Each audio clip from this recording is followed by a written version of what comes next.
Well, you might have heard that John McCain just here wasn't really bashing the President-elect Obama's overall stimulus plan, and that's kind of a consistent theme we're getting from Republicans.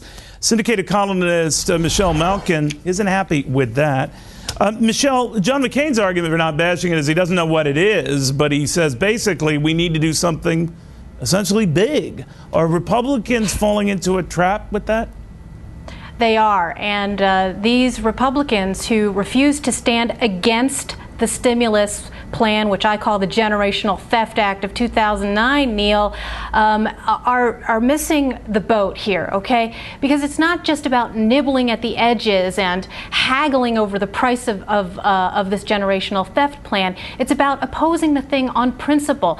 And it's not like we haven't learned from reality over the last year about how these massive government interventions work, or learning from history and FDR's great interventions. I think these people are completely deaf to fiscal conservative grassroots activists who are out there trying to get them to frame this in the proper way, rather than just sitting there ready to capitulate and play kabuki theater with this. And that's what fiscal conservatives fear, Neil, that all of this teeth gnashing is all for show, and that in the end they will pass something even larger than what we're talking about now. But you know, Michelle, you and I have talked about this in the past, and I tried to raise this with Senator McCain, that he kind of lost his mojo when he went on with this $700 billion bank rescue package, even though I thought that he thought in his gut that it was bad. So it seems like if the fear of God is out there, if you don't pass this, there's going to be hell to pay, which you seem to imply to me. Then that is the carryover theme now. And after the election, especially, Republicans don't want to be seen as obstructionists, right? Yeah, unfortunately, that is the theme. And, you know, for a long time, Neil, I've talked about my own suck it up plan, and that's what we need Washington to do for itself, but also to tell the rest of the American public that we need to ride this out. And the reason for that is twofold.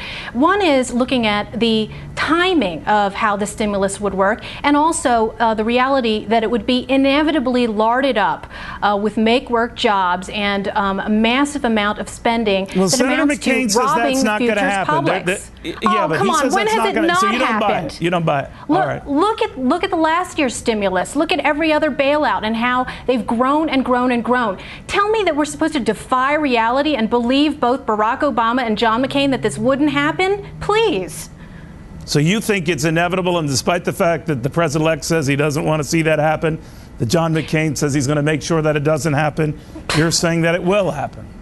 They're paying lip service to this delusion that they could stop this. And all you have to do is have these people, assign them to read the papers, read the California papers, where they've already got their claws on at least what they say is $30 billion from the stimulus plan to build pie-in-the-sky things like high-speed rail from Los Angeles to San Francisco. There was another story in the paper today about a tiny Alabama town that wants to put in $35 million bid, which would amount to $2 million per resident for green jobs, including building a vineyard and a scenic railroad museum.